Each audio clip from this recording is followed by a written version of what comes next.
Alright, buckle up because this one's gonna hit different. We all know BTS, 7 guys who literally went from nothing to owning the world stage. But here's the thing, when you're that big, every single move you make gets dissected, twisted, and thrown back at you. A confident gaze? Arrogant. A quiet moment? He thinks he's too good for everyone. Haters have built entire narratives around these guys just for breathing with confidence. But wait, who actually tops this list? Which member has been called arrogant the most by people who clearly don't get it? And why will number 1 genuinely break your heart when you hear the real story behind it? Is it the member you're thinking of right now, or someone you'd never expect? Stay locked in, because this ranking is not what you think it is. Number 7. J-Hope. Okay, let's kick this off with someone who, honestly, most people would never associate with the word arrogant. And that's exactly why this entry is so wild.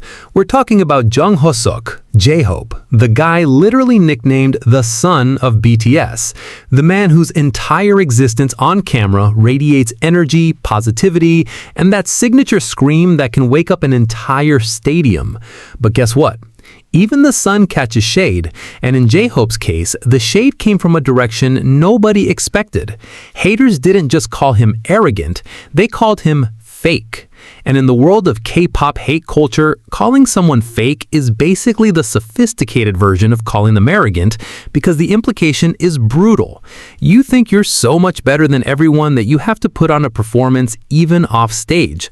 That's the narrative haters built around this man. Let that sink in for a second. Let's go back to the beginning, because you can't understand why this accusation is so absurd without knowing where Hoseok came from. This is a kid from Gwangju, not Seoul, not some flashy city with entertainment connections. Gwangju, a city in the southwestern part of South Korea that, while culturally rich, was not the launchpad for K-pop stardom. Hoseok grew up in a modest household. His father worked hard. His mother held things together, and young Hoseok, he fell in love with dancing. Not idol dancing, street dancing. He was part of a crew, grinding in underground dance battles, winning local competitions, building a reputation in the Gwangju street dance scene that was genuinely respected. When he auditioned for Big Hit Entertainment back in 2010, he wasn't coming in as a trainee with a dream of being a singer. He was a dancer, pure and simple. And even then, his journey wasn't smooth. There's a well-documented story, confirmed by the members themselves, that J-Hope was actually on the verge of being cut from the BTS lineup before debut. Can you imagine that? The guy who would go on to become one of the most electrifying performers in modern pop history almost didn't make it into the group. RM himself reportedly convinced the company to keep him. That's how close the world came to never knowing J-Hope. So here's where the arrogant and fake accusations come in, and honestly, it's infuriating when you know the context. Hoseok is by nature an incredibly expressive person.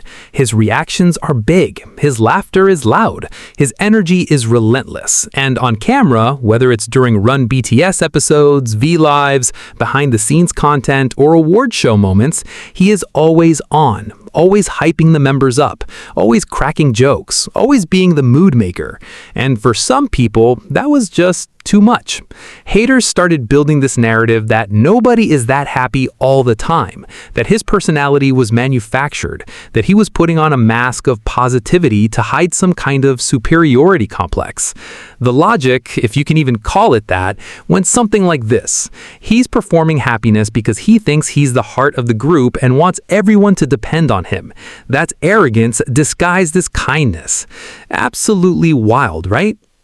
But here's what those haters conveniently ignore. We've seen J-Hope when the cameras aren't rolling in full variety mode. We've seen him in documentaries like Burn the Stage and Break the Silence, where the members are raw, exhausted, and emotionally drained. And you know what Hoseok does in those moments? He's still the one checking on the others. When Jungkook was struggling with vocal strain during tours, Hoseok was there. When the group faced the uncertainty of their future during the military enlistment discussions, multiple multiple members pointed to Hoseok as the emotional anchor. This isn't fake. This is a man who internalized his role as the group's pillar so deeply that he literally puts his own breakdowns last. And when he does break down, remember that iconic V-Live where he cried talking about the members and armies? It hits a million times harder because you realize he's been carrying weight this whole time. And let's talk about his solo work for a second, because this is where the arrogance narrative gets even more ridiculous. When J-Hope dropped Jack in the Box in 2022, it was one of the most anti-arrogant moves a K-pop idol could make. He deliberately chose a darker, grittier, more experimental sound. He didn't go for the safe pop route that would guarantee streams. He challenged his audience. He put out Arson and More, tracks that were raw, aggressive, and deeply personal. The album was literally about burning down his old image and rebuilding from scratch. Does that sound like a man who thinks he's above everyone? He headlined Lollapalooza, the first South Korean artist to headline a major US music festival, and instead of strutting around with ego, he talked in interviews about how nervous he was. Number 6. RM. Here we go, number 6. And if you've been paying attention to that teaser, you already know exactly who we're talking about. The man who speaks at the United Nations. The man who taught himself English by watching Friends. The man whose IQ of 148 has been both his greatest gift and, according to haters, his biggest proof of arrogance. We're talking about Kim Namjoon, RM, the leader of BTS. And the accusations thrown at this man, they're not just unfair, they're genuinely painful when you understand the full picture. Let's set the scene. Namjoon wasn't born into the idol world. He was born into books. Growing up in Ilsan, a suburb of Seoul, young Namjoon was the kind of kid teachers either loved or didn't know what to do with. He was reading literature far beyond his age level, scoring in the top percentile of national exams, and developing a fascination with language and philosophy that most teenagers wouldn't touch. His parents were educated. His mother was reportedly a school administrator, and academics were a big deal in his household. But here's where the story takes a turn that K-pop fans rarely talk about. Namjoon didn't just stumble into hip-hop. He was consumed by it. He discovered Epic High, fell in love with underground Korean rap, and started writing lyrics as a teenager. He was performing in the underground rap scene in Seoul, building a reputation under the name Runch Ronda before Big Hit Entertainment founder Bang Si-hyuk saw something in him and built an entire group concept around him. Let that fact hit you. BTS as a concept started with Namjoon. He wasn't added to BTS. BTS was built because of him. That's an insane amount of pressure to put on a teenager's shoulders, and it's a weight he's been carrying for over a decade. Now, here's where the arrogance label enters the chat, and it comes from multiple angles. The first and most obvious one, his intelligence. Namjoon is objectively one of the most articulate and intellectually engaged idols in K-pop history. He reads philosophy, Nietzsche, Jung, Foucault, and actually references these thinkers in his music and interviews. He visits art museums around the world not for photo ops, but because he genuinely engages with contemporary art. He collects rare art pieces. He writes lyrics that contain layered metaphors, wordplay in both Korean and English, and social commentary that academics have literally published papers about. And for a certain subset of the internet, all of this translates to one thing. He thinks he's better than everyone. The logic is devastatingly simple and devastatingly unfair. A K-pop idol who reads Nietzsche must be showing off. A rapper who references philosophy must be trying to prove he's smarter than his fans. A leader who speaks eloquently must think he's above his own members. That's the narrative. That's what Namjoon has had to deal with for years. But it goes deeper than just the intellectual angle. Namjoon's position as leader has been weaponized against him in ways that are genuinely cruel. In the early days of BTS, we're talking 2013, 2014, 2015, Namjoon was the primary spokesman. He did most of the talking in interviews, especially English language ones, because he was the only member fluent in English. and haters took that and ran with it. He dominates every interview. He never lets the other members speak. He acts like he's the only one that matters. These accusations flooded forums, Twitter threads, and comment sections for years. And the painful irony, Namjoon was doing all that talking because the other members asked him to. They've said this themselves multiple times. In early interviews, the members were nervous, some were shy, and Namjoon stepped up because that's what a leader does. He wasn't stealing the spotlight, he was shielding his brothers from the discomfort of a language barrier and the intensity of international media. And he got called arrogant for it. And then there's the UN speech, September 24th, 2018, the United Nations General Assembly. Namjoon stood at that podium and delivered the Speak Yourself address, talking about self-identity, the pressure of societal expectations, and the importance of listening to your own voice. It was historic. He was the first K-pop idol to speak at the UN. The speech went viral. World leaders were quoting it. Media outlets that had never covered BTS were suddenly paying attention. And what did the hater say? He's not a politician. Who does he think he is? He's just a rapper. This is so pretentious. He's using the UN for clout. Pretentious, clout-chasing, arrogant. Those were the words thrown at a 24-year-old who stood in front of the most powerful assembly in the world, hands visibly shaking, voice cracking slightly with emotion, and told young people around the globe that their stories matter. Number 5. Jungkook. Number 5. And we're stepping into dangerous territory now, because this member, he didn't just get called arrogant, he got called arrogant for being good at things. Let that absurdity settle in your brain for a second. We're talking about Jungkook, the golden maknae, the youngest member of BTS who walked into Big Hit Entertainment as a 15-year-old kid from Busan and proceeded to become one of the most complete performers the music industry has ever seen.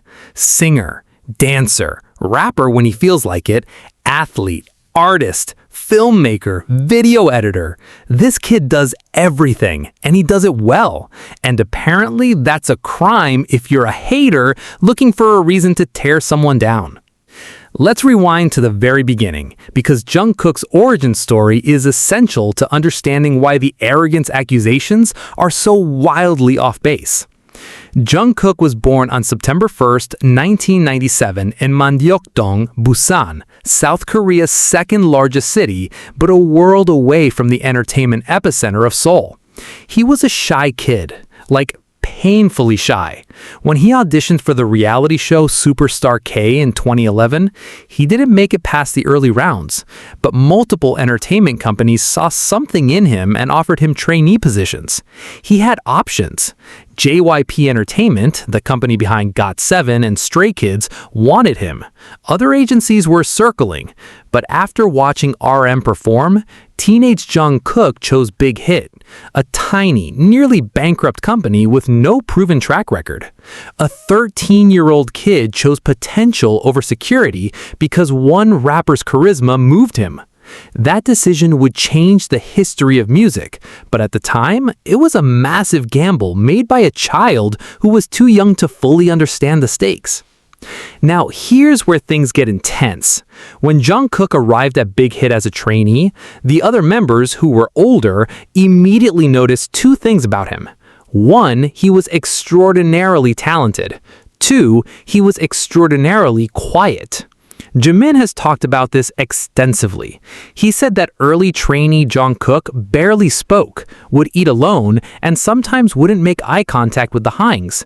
This wasn't attitude. This was a 13-year-old kid ripped away from his family in Busan, dropped into a high-pressure training environment in Seoul, surrounded by older teenagers he didn't know.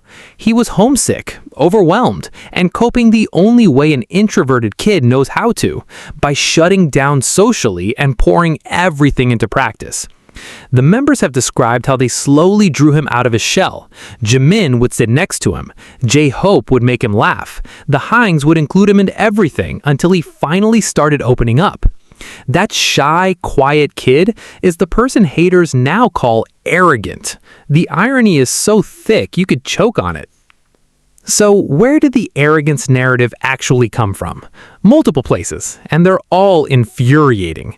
The first one is his face, literally. Jungkook has what people call a resting, confident face. When he's not actively smiling or engaging, his neutral expression reads as intense, unbothered, almost challenging. On stage, this translates to an incredibly powerful presence. Think of his performances of My Time or Euphoria, or his solo track Standing Next to You, where he commands attention with a gaze that feels like it could cut through steel. Offstage, especially in airports, red carpets, or public sightings, that same intensity gets reinterpreted by haters as he thinks he's above everyone. Airport photos became an entire genre of hate content. Jungkook walking through Incheon Airport with headphones on, not smiling at paparazzi, arrogant. Jungkook not waving at every single fan in a crowd of thousands, he doesn't care about armies anymore. Fame got to his head. The man literally can't walk from point A to point B without his facial expression being psychoanalyzed by strangers on the internet. The second source of the arrogance narrative is his talent itself, and this one is particularly insidious. Jungkook is good at everything. He picks up skills at an almost supernatural speed. He learned to snowboard in a day. He bowls strikes casually. He can draw, paint, produce music, edit cinematic quality videos, and sing live with a stability that makes studio recordings sound like rough drafts. And for haters, this became evidence of arrogance, not because he bragged about any of it, but because he did it with what they perceived as too much ease. The logic goes, if he were really humble, he'd struggle more. He'd show vulnerability. He'd admit he can't do something. But that's not how talent works. Jungkook doesn't flaunt his abilities, he just does things. He films a travel vlog and it looks like a professional production because that's just his standard. He sings a cover casually on social media and it trends worldwide because his voice is genuinely exceptional. He doesn't add disclaimers or false modesty, and the absence of performed humility gets misinterpreted as the presence of arrogance. But let's talk about what haters refuse to see. The real Jungkook, the one who exists beyond curated hate clips and deliberately misinterpreted moments, is almost comically humble. This is the same guy who during a live broadcast was asked what his strengths were and sat there in silence for an uncomfortably long time before saying he wasn't sure he had any. The golden maknae, the most versatile idol in the industry, couldn't name a single strength about himself. This is the guy who, when his solo single 7 debuted at #1 on the Billboard Hot 100, making him the first K-pop soloist to achieve that, didn't post some celebratory flex on social media. He went on Weverse and thanked armies with a message so simple and earnest, it barely felt like it came from someone who had just made history. This is the guy who, when his album Golden was dominating charts globally, said in an interview that he was still learning and still has so far to go. Still learning. A man with billions of streams, a Billboard #1, a sold-out global fan base, and performances that have been studied by vocal coaches and choreographers worldwide, and he says he's still learning. And here's the emotional gut punch that really puts this whole thing in perspective. Jungkook enlisted in the military in December 2023, and his farewell was one of the most emotionally devastating moments in recent K-pop history. He cried. The members cried.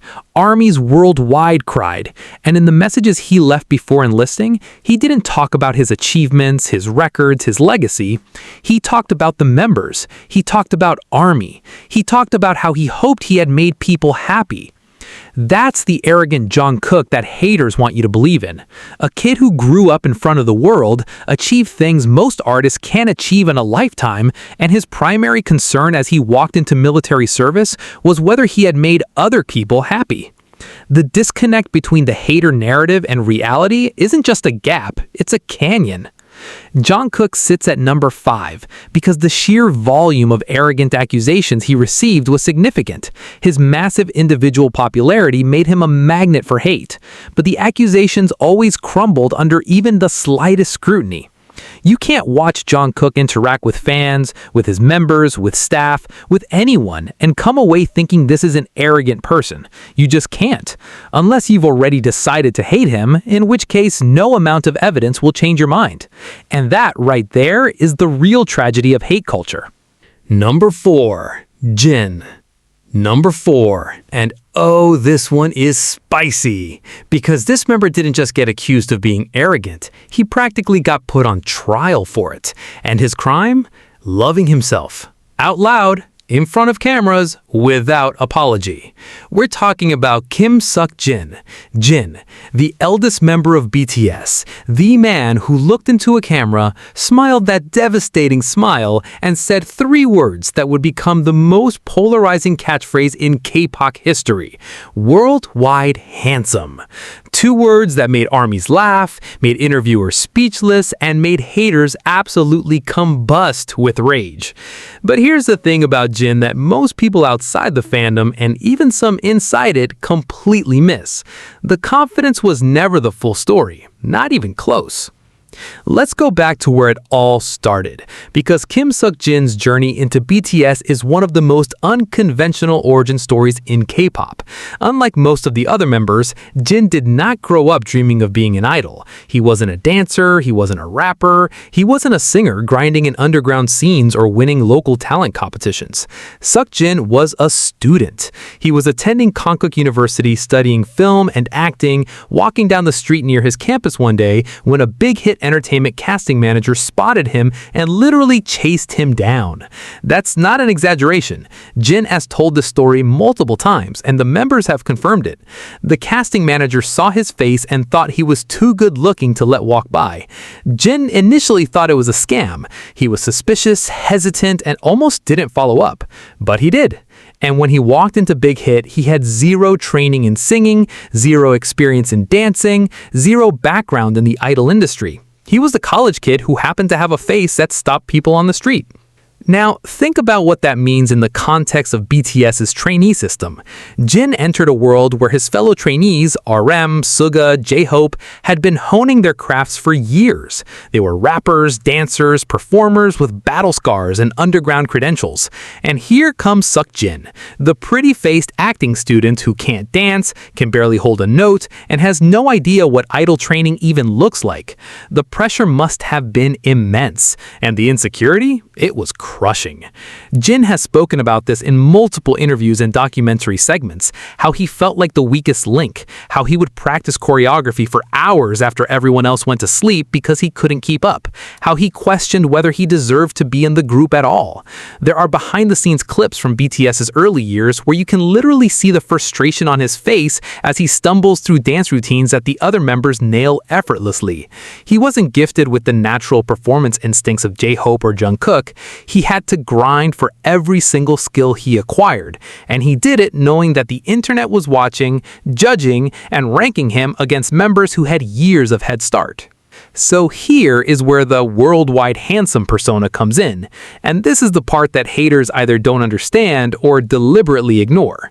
Jin's self-proclaimed confidence was a shield. It was armor. Think about it. When you're the member constantly ranked last in dance skill by online polls, when you're the one whose vocal parts in early BTS songs were noticeably smaller, when you're the one that anti-fans call the visual who can't do anything else, how do you survive? How do you walk onto a stage in front of thousands of people when the internet has spent the entire week debating whether you deserve to be in the group? Jin's answer was brilliant in its simplicity. He leaned into the one thing nobody could deny: his face, his visuals. He took the weapon that critics tried to use against him, he's just a pretty face, and turned it into his brand. Yes, I'm handsome. I'm worldwide handsome, and I'm going to say it with a smile so big and a delivery so comedic that you won't know whether to laugh or be annoyed. It was genius-level emotional self-defense disguised as dad jokes. But haters didn't see the armor, they saw arrogance, and the accusations came in waves. He's so full of himself. He only talks about his looks because he has nothing else. He's the most arrogant member because he literally calls himself handsome in every interview. These comments flooded YouTube, Twitter, Pan, The Q, Reddit, every platform where K-pop discourse exists.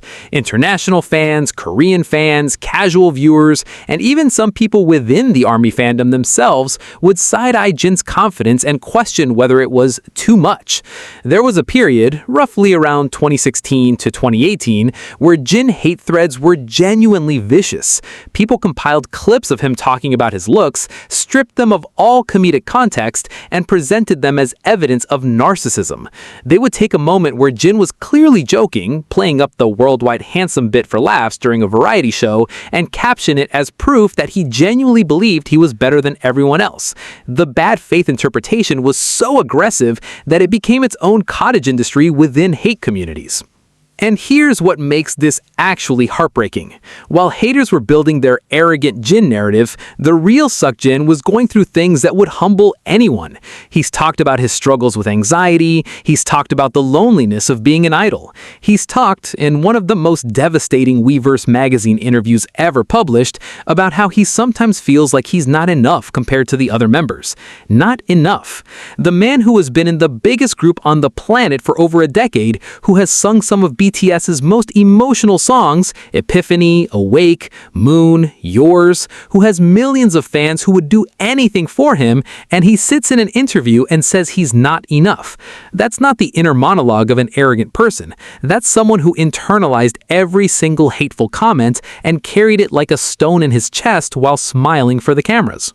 Let's talk about Awake for a second, because this song is basically Jin writing a letter to his own insecurities and accidentally destroying every arrogant accusation ever made against him. The lyrics talk about reaching for something you know you can't grasp, about knowing you're not the best but refusing to give up, about walking forward even when you can't see the path. He performed this song live with tears streaming down his face multiple times. Tears on stage in front of thousands, because the song wasn't just art, it was autobiography. He was singing about being the member who wasn't the best dancer, wasn't the best singer, wasn't the best rapper, but loved BTS and ARMY too much to quit.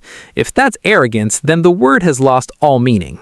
And let's not forget Jin's military service. He was the first member to enlist in December 2022 because as the eldest, he wanted to go first and set the example. He didn't ask for special treatment. He didn't leverage his fame for a cushy position. He went through the standard process, reportedly excelled in training, and served his country with the same quiet determination he brought to everything else.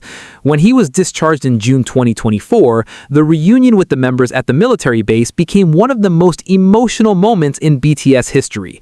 He came back not with arrogance, but with gratitude, thanking armies for waiting, thanking the members for holding things together, thanking Big Hit for keeping the faith. Jin sits at number 4 because the arrogant narrative around him was loud and persistent. The worldwide handsome catchphrase gave haters an easy target, but it was also one of the most transparent misreadings of a person's character in K-pop history. Jin's confidence wasn't arrogance, it was survival. It was a shy, insecure man building himself a suit of comedic armor so he could stand next to prodigies and not crumble.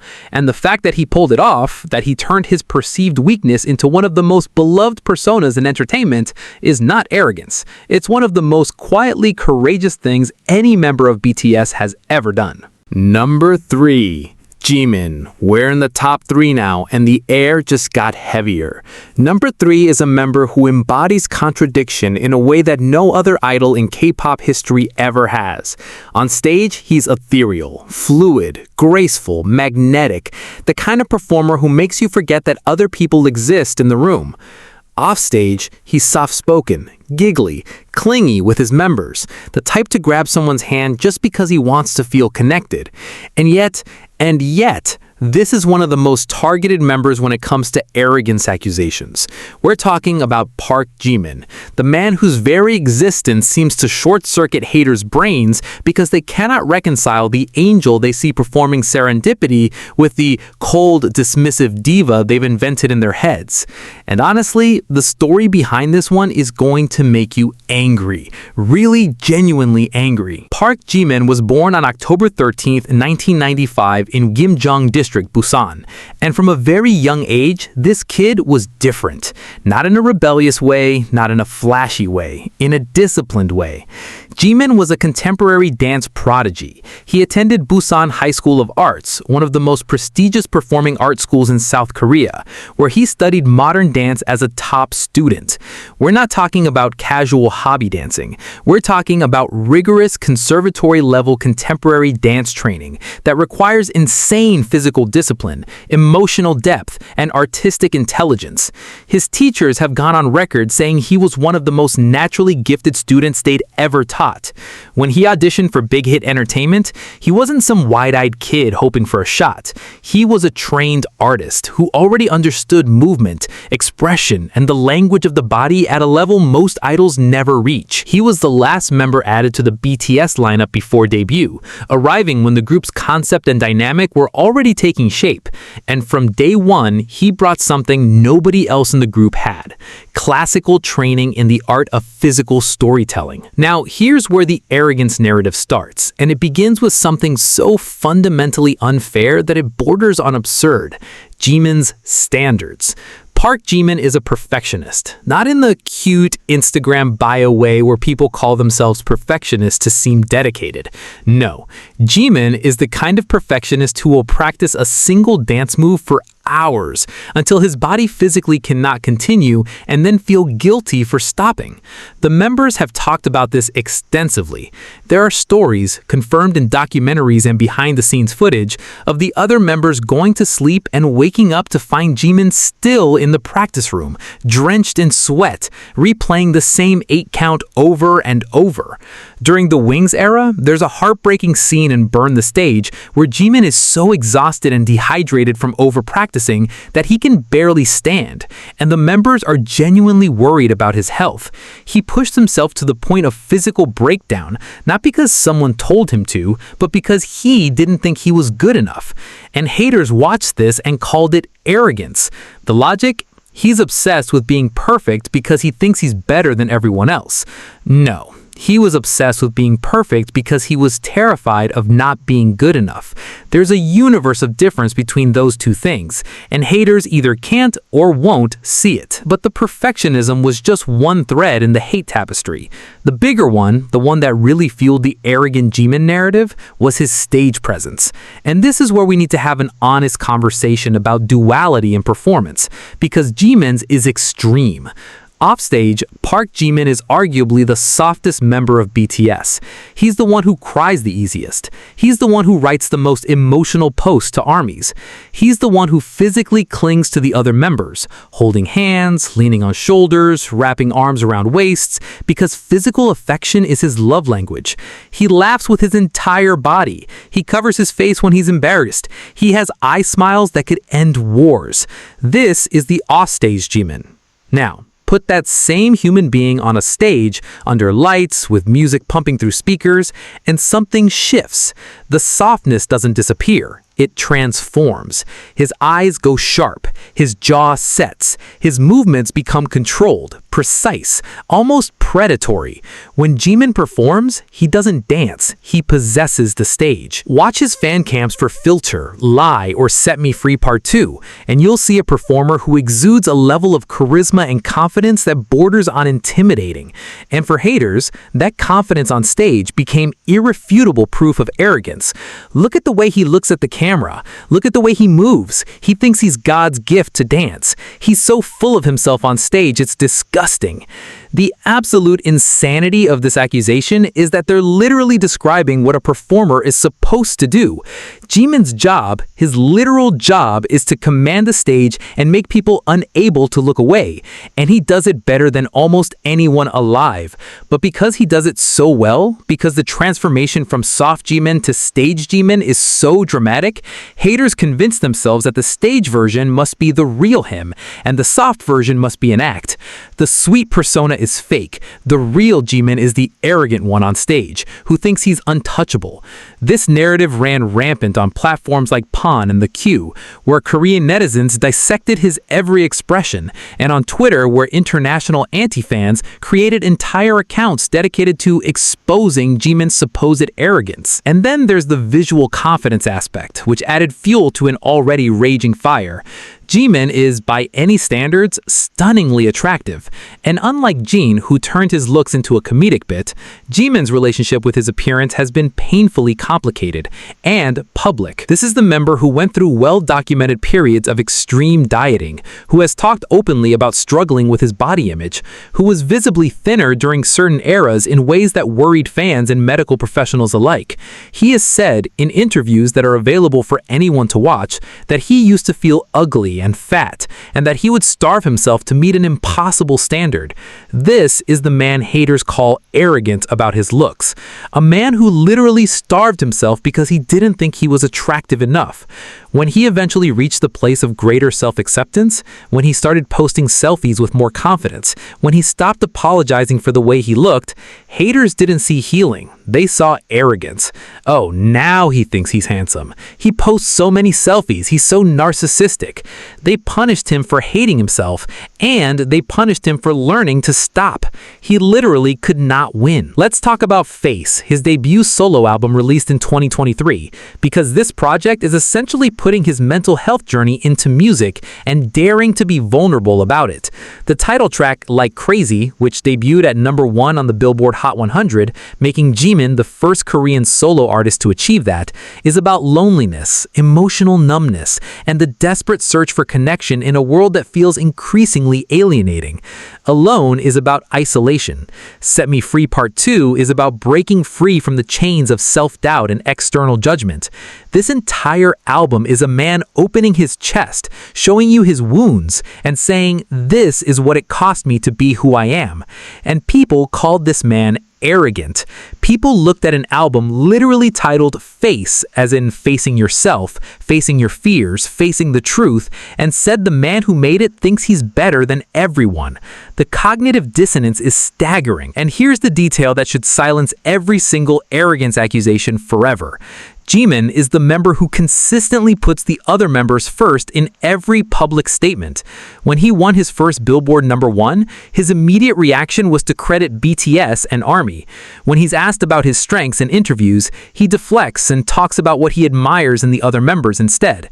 When he writes letters to Army, which he does frequently and with devastating sincerity, he doesn't talk about his achievements. He talks about how he hopes he's making fans happy, how he worries about whether he's doing enough, how he's grateful for every single person who chose to support him. Jimin's emotional generosity is so extreme that sometimes concerns the other members. V has mentioned that Jimin gives so much of himself emotionally that there's often nothing left for himself. Jimin lands at #3 because the arrogance accusations against him were vicious, sustained, and deeply personal. They attacked his perfectionism, his stage presence, his appearance, his confidence, essentially every quality that makes him exceptional as an artist. And the cruelest irony of all, the arrogant Jimin that haters created is the exact opposite of the real Jimin, a man so consumed with self-doubt that he nearly destroyed his own health trying to be worthy of the love he receives. That's not arrogance, that's a wound, and haters poured salt in it for years. #2, Suga. #2. And we are now in the territory where the hate wasn't just casual internet trolling. It was a machine, an organized, relentless, years-long campaign to reduce one of the most complex and brilliant artists in modern music to a single reductive label. Arrogant. We're talking about Min Yoongi, Suga, Auguste, the man with 3 names and 1,000 layers, every single one of which haters tried to flatten into one narrative. And that narrative? He doesn't smile. He doesn't try. He thinks he's above idol culture. He thinks he's above BTS. He thinks he's above you.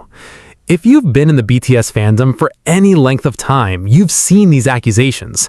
They're everywhere. And dismantling them requires going deep, deeper than most people are willing to go into who Min Yoongi actually is and where he actually came from. Daegu, that's where the story begins. Not the trendy neighborhoods of Seoul, not the entertainment districts where future idols take selfies dreaming of stardom. Daegu, South Korea's 4th largest city. conservative, traditional, and not exactly a breeding ground for hip-hop artists.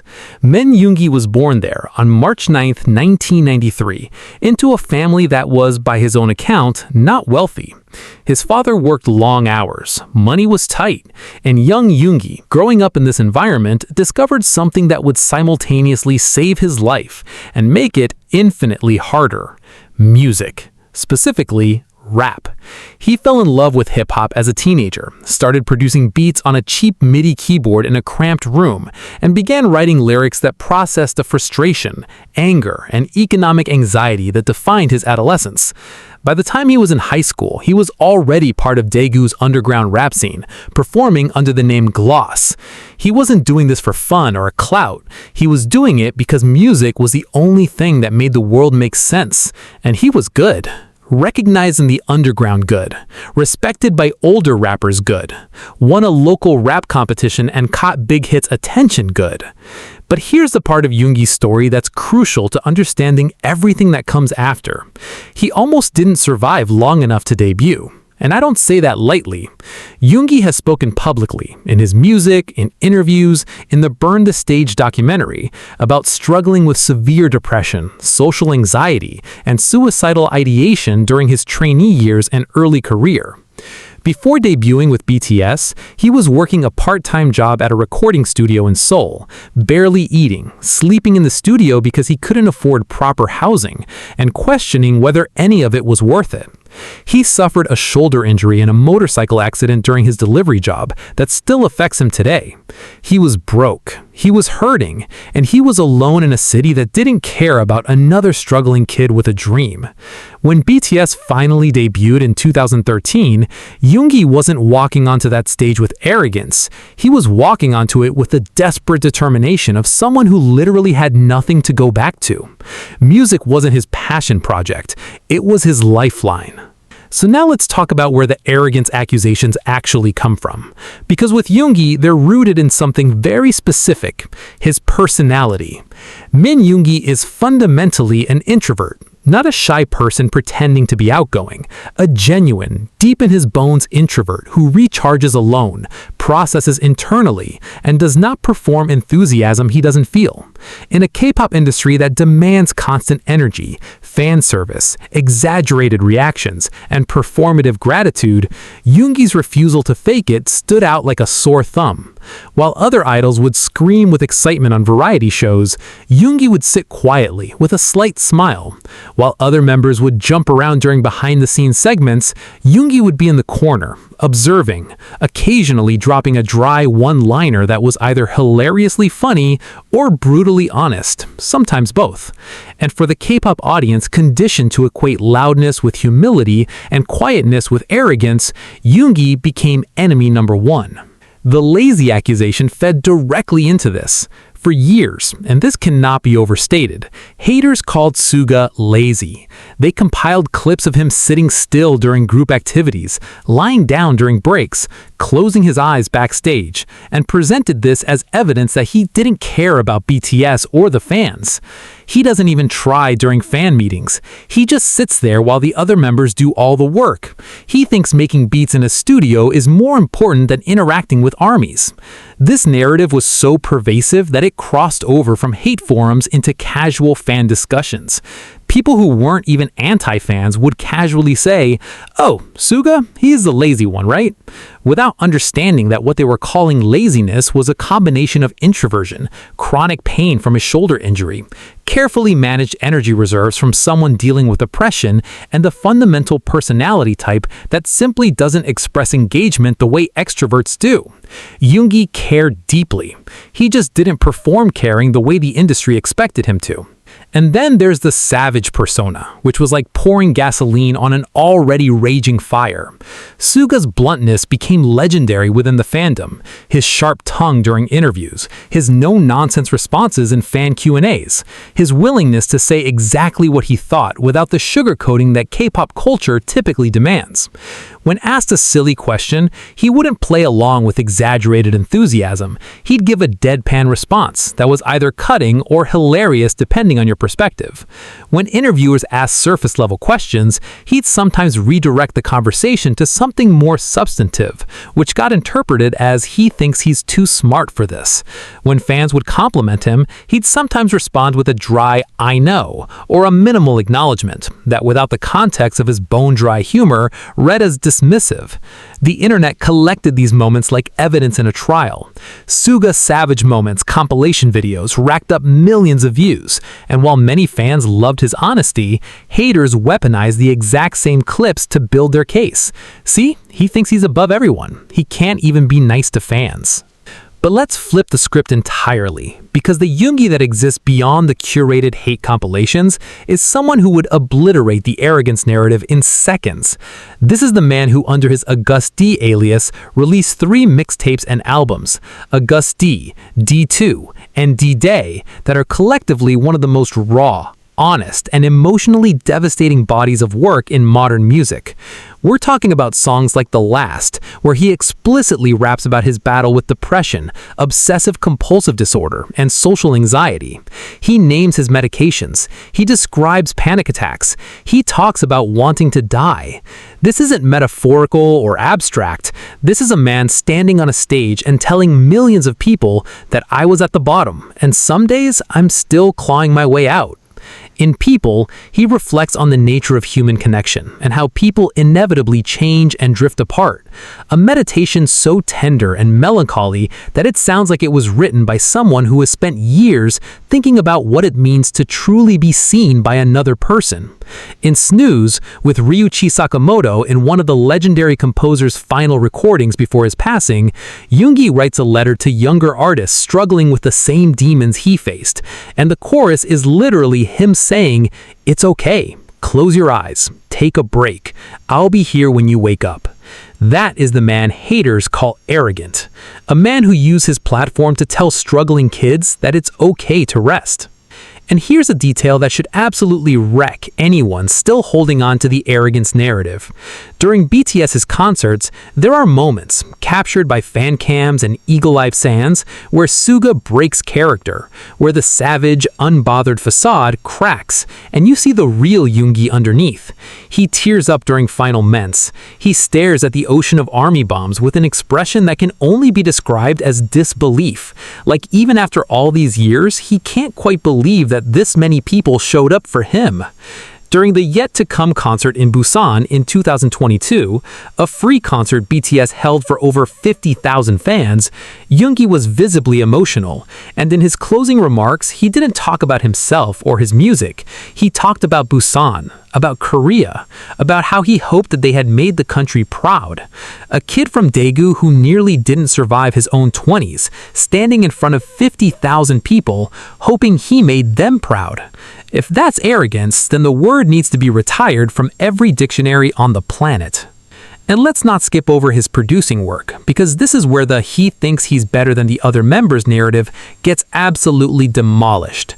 Yoongi has produced and written songs not just for BTS, but for other artists across the industry. He produced 8 for EU, one of the biggest solo artists in South Korea, and the collaboration was by all accounts deeply respectful and creatively generous. He's produced tracks for Halsey, Juice WRLD, and Max.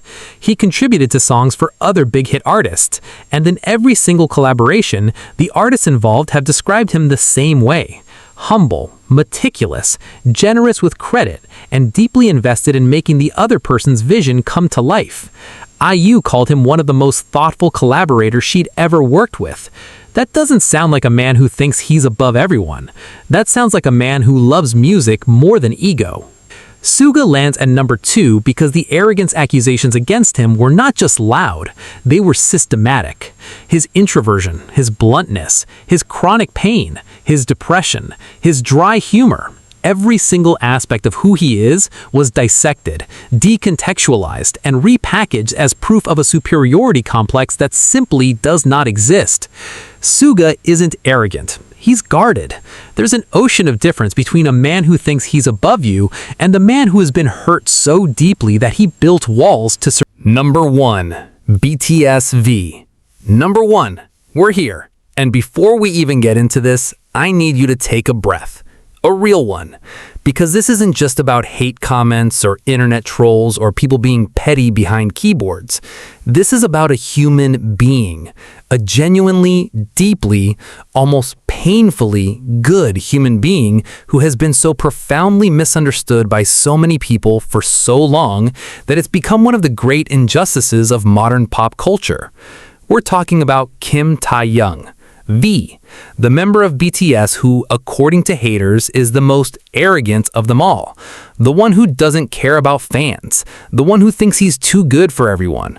The one whose face, whose beautiful, sculpted, otherworldly face, became the canvas onto which millions of strangers projected their worst assumptions. And the reason this will make ARMY sad, because when you strip away every lie, every manipulated clip, every deliberately mistranslated quote, every bad faith interpretation, what you find underneath isn't arrogance. What you find is a boy from a rice farming family in the countryside who never quite learned how to perform being normal for a world that punishes anyone who's different. And the world punished him relentlessly. Kim Taehyung was born on December 30th, 1995 in the So district of Daegu, but he didn't grow up there. He grew up in Gochang County, a rural area in South Gyeongsang Province surrounded by mountains, farmland, and the kind of quiet that city kids never experience. His family were farmers, not aesthetic countryside living farmers, actual, working the land, hands in the soil farmers. His grandmother, who helped raise him, was a central figure in his childhood. Taehyung has spoken about growing up in a world where life moved slowly, where nature was his playground, where he developed an inner world so rich and vivid that it became both his greatest gift and his most misunderstood quality. He wasn't raised in the hyper-connected, socially optimized world of Seoul. He was raised in fields and mountains, and that upbringing gave him a way of seeing the world that is fundamentally different from most people, and certainly different from what the K-pop industry expects. Here's something that most casual observers don't know. Taehyung was a hidden member before BTS's debut. Big Hit Entertainment deliberately kept him out of pre-debut content, revealing him as a surprise member closer to the debut date. So while RM, Suga, J-Hope, Jin, Jimin, and Jungkook were building connections with early fans, Taehyung was invisible. He entered the public eye later, with less context, less build-up, and less of the narrative scaffolding that helps audiences understand a new idol. From day one, people didn't quite know what to make of him, and that confusion, that inability to easily categorize Kim Taehyung, is the seed from which every arrogance accusation grew. Let's talk about the thing that haters latched onto more than anything else, his facial expressions. Kim Taehyung has what the internet has alternately called cold, blank, intimidating, unapproachable, and, most frequently, arrogant resting expressions. When he's not actively engaged in conversation or performance, his face settles into a neutral state that reads as intense and distant. His eyes, those deep, dark, almost impossibly beautiful eyes, can look right through a camera lens and make you feel like he's either seeing into your soul or completely ignoring your existence, depending on your predisposition toward him. At airports, at award shows, at public events, during fan signings where he wasn't directly interacting with someone, his neutral face was photographed, screenshotted, and distributed across hate forums with captions like, "Look how much he hates being here," and "He can't even pretend to care about fans," and "This is the face of someone who thinks he's better than everyone in the room." The airport photos alone could fill an entire chapter of this story. K-pop airport culture is already toxic. Fans and paparazzi crowding arrivals and departures, shoving cameras in idols' faces at 4 a.m. after 14-hour flights. But for Taehyung, it became a specific weapon. Every single time he walked through an airport without smiling, without waving, without performing gratitude to the people shoving lenses in his exhausted face, it was cataloged as evidence. The Airport Arrogant compilation became a genre of hate content. Clips of him walking with a straight face, wearing headphones, looking at the ground, not acknowledging fans who were screaming his name from behind barriers, all of it packaged as proof that he was the most arrogant member of BTS. And here's what those compilations never included: The context. They never mention that he just got off a 12-hour flight. They never mention that he might have been dealing with anxiety in crowds, something he's hinted at. They never acknowledge that maybe, just maybe, a human being walking through a public space has the right to not perform happiness on command for strangers. But the arrogant narrative went far beyond airports. It infected almost every aspect of how Taehyung was perceived publicly. During interviews, Taehyung has a habit of zoning out, staring into the middle distance, lost in thought, sometimes missing questions entirely until a member nudges him. In the BTS fandom, this is understood and loved as part of his 4D personality, a Korean term for someone who operates on a different wavelength, someone whose inner world is so active that they sometimes disconnect from the outer one. But to haters, this was gold. He doesn't even pay attention during interviews because he thinks they're beneath him. He zones out because he doesn't respect the interviewer. He only engages when he's being talked about. These accusations were so persistent and so widespread that they crossed cultural and language barriers. Korean antis, Chinese antis, Western antis, and even fans of other K-pop groups weaponized Taehyung's neurodivergent coded behavior as ammunition against him.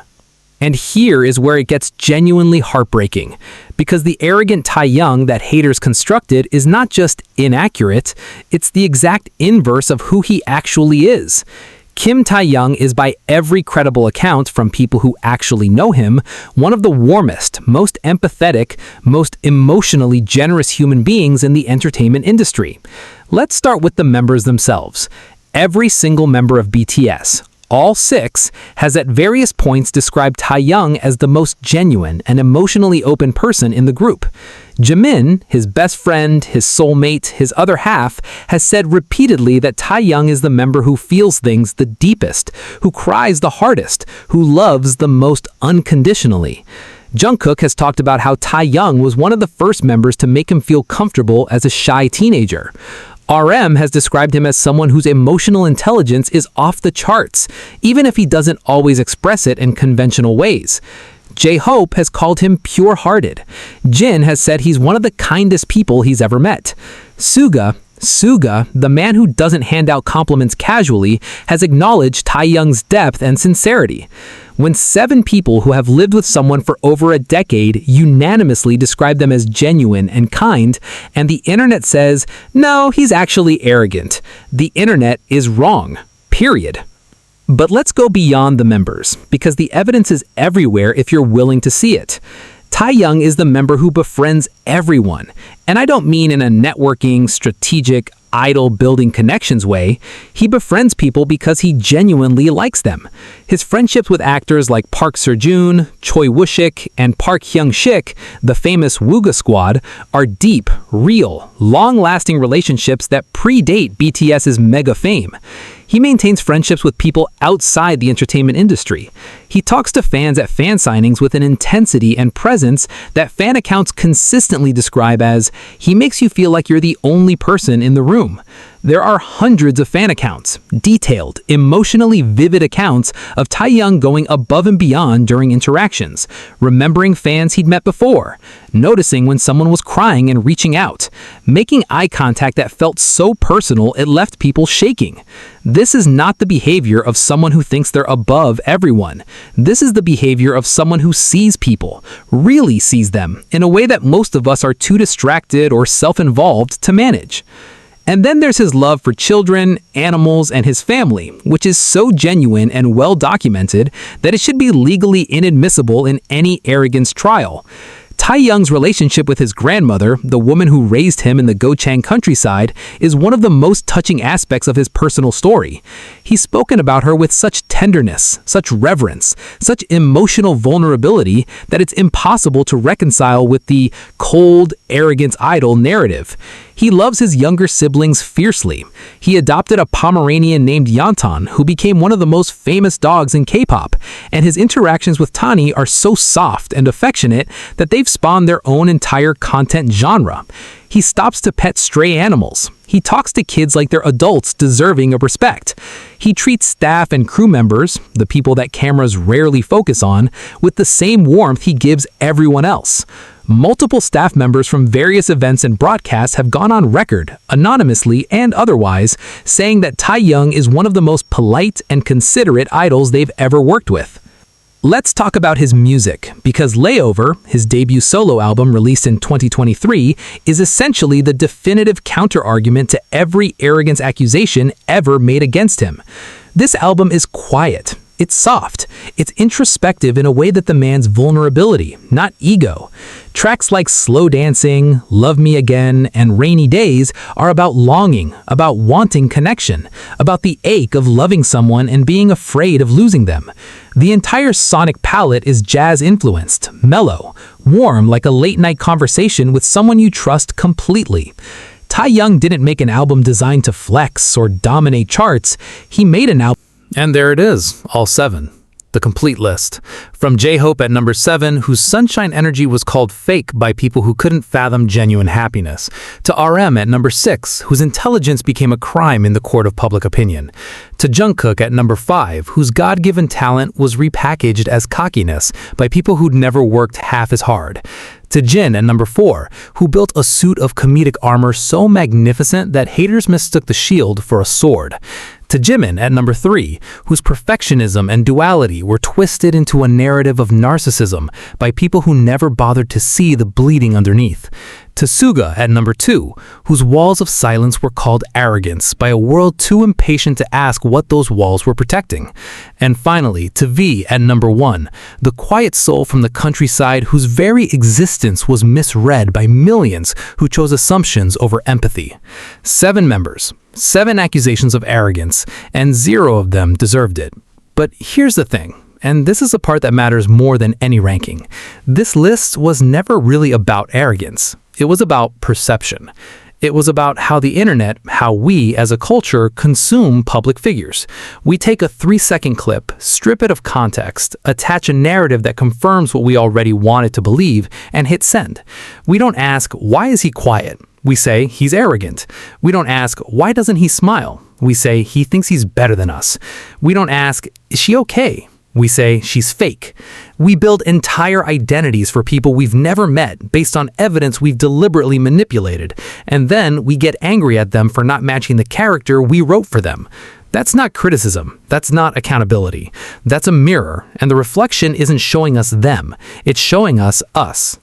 BTS, all 7 of them, came from backgrounds that should make arrogance impossible. A kid from Gwangju who was almost cut from the group. A kid from Ilsan who taught himself English from sitcoms. A kid from Busan who was too shy to eat with his hyings. A kid from Gwacheon who was scouted off the street with 0 training. A kid from Busan who starved himself because he didn't feel pretty enough. A kid from Daegu who slept in studios because he couldn't afford rent. A kid from Gocheon who grew up on a farm and never learned to perform normal for cameras. These are the people the internet called arrogant. Kids who came from nothing, built everything, and still, after selling out stadiums on every continent, after speaking at the United Nations, after breaking records that may never be broken again, still ask themselves if they're good enough, still cry when they talk about armies, still write songs about loneliness and self-doubt and the fear of being forgotten.